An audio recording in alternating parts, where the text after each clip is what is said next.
Hi all, my name is Alex Wolf and I am the college minister at Park Cities Baptist Church, and this is my short series on the story of the Bible. The reason I felt the need to produce this series is because I've sensed a growing lack of confidence in college students and general churchgoers in understanding and reading the Bible, and also in sharing that message of the Bible, the gospel, with others. And so I think part of that is due to a lack of understanding of the story as a whole. Part of the reason for that is because I feel like it hasn't been explained to us. The story hasn't been passed down, just like we sit and we listen to our grandparents' stories at holidays, and they get passed down from generation to generation. So the Bible is intended to be told as a story to generations and to generations, and it hasn't been told well. In order to illustrate this point, I came across a Twitter feed entitled "Explain a Film Plot Badly." And in this feed, in this hashtag, people go to movies and they use some phrase to explain the plot of the movie that really just misses the point altogether. So let's take a look at a couple of those.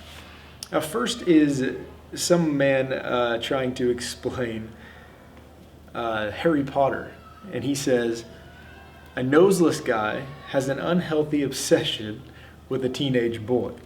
Now, it's comical, but it's true in some cases that is kind of what is happening in the movie or the book Harry Potter, but it doesn't really capture exactly what is going on, the message, what the author of the book or the movie intended for you to get out of it.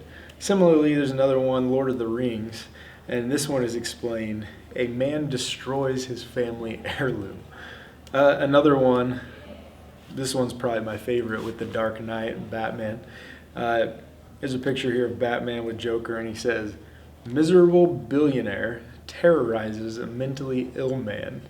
Now, this is ridiculous, of course, but I think it illustrates the point that so often we've been told that the gospel is that Jesus died on the cross and rose again on the third day, and he died for your sins. He paid the penalty for your sins. Now, that is a true statement. That is actually a large part of the story of the Bible, but it is not the whole gospel. It is not the whole story. For one, who was Jesus? He claims to be the Messiah. What is the Messiah? In order to know that information, you have to start at the beginning of the story. And the story doesn't end with Jesus' death and resurrection. In order to figure out how the story ends, we have to go clear to the book of Revelation. And so we make the gospel all about one piece of the Bible, and we don't emphasize the whole story. And so my goal in this series is to explain the Bible as a single unified narrative telling one story with one primary message.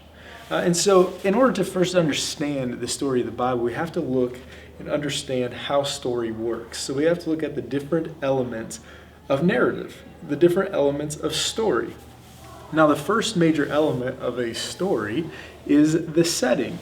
Now, in the setting, the author introduces you basically to who, what, when, and where.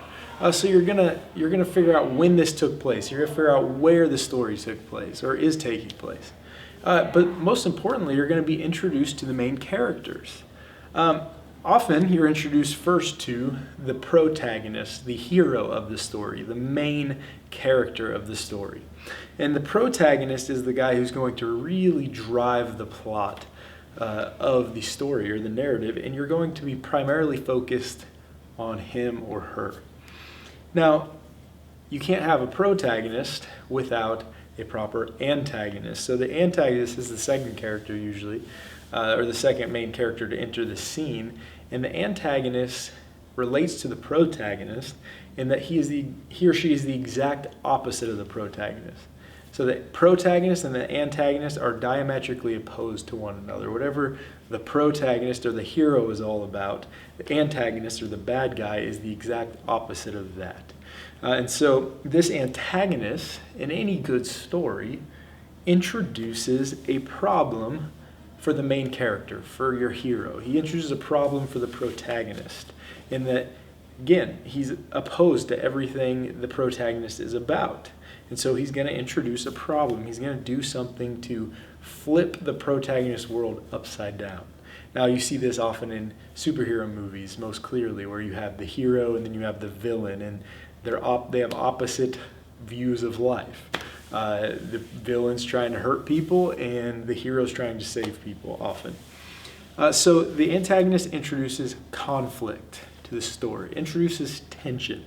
Now, once the antagonist has introduced a problem, it is the protagonist or the hero's job to fix that problem. And we call this the plan of action. How is the protagonist going to fix the problem? And often the protagonist will state his plan. Here is how I'm going to fix this problem. Now, that is such a key point in any good story, because how the protagonist says he's going to respond to the problem reveals the character of that antagonist. It's often what we call the moral of the story. It's the main point. How he's going to fix it is exactly what the author wants you to focus on. Now, after that, you have a rising action, or the implementation of that plan. So often you can get all those early parts up to the plan of action pretty early on in the story, and the rest of the story is the acting out of that plan. You're seeing that plan be put in place. How is the protagonist actually going to implement this plan? And so you're going to watch him or her, and as they put that in place, as they react, as they carry out their plan, you're going to learn about that character. You're going to learn about who they are, what they value. And so you're going to watch them try to fix the problem. And that ultimately comes to a head at the climax, or the resolution. In a good superhero movie, it's a big battle scene where the hero becomes victorious, and he finally defeats the antagonist, and he crushes the antagonist. But that's not the end of the story. That's this great moment. That's the victory. And everybody thinks often that the victory is the greatest moment, that it's the end of the story. There's no more to be done after that. However, if you think back to all your favorite movies, there's always usually a short scene after the victory where once the protagonist is victorious, it shows life after the victory. Now, in a good story, we call this the denouement. It's the end of the story. It's the grand exit of the story. So the protagonist is victorious, everything is good, and so now we're going to look at life post-victory. And it's usually just a much, much better version of what you find in the setting. So everything's good in the setting until the antagonist comes along and creates a problem. But at the end of the story, we're trying to get back to that setting, but it's often much, much, much better than the setting, although the end always reflects the beginning.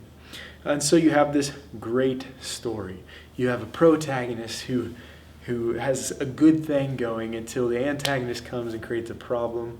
The protagonist responds, he fights the antagonist, he wins, and gets ultimately back to that good beginning. And then most good stories end with, and they lived happily ever after. And that is ultimately how story works. That's the major elements of a good narrative.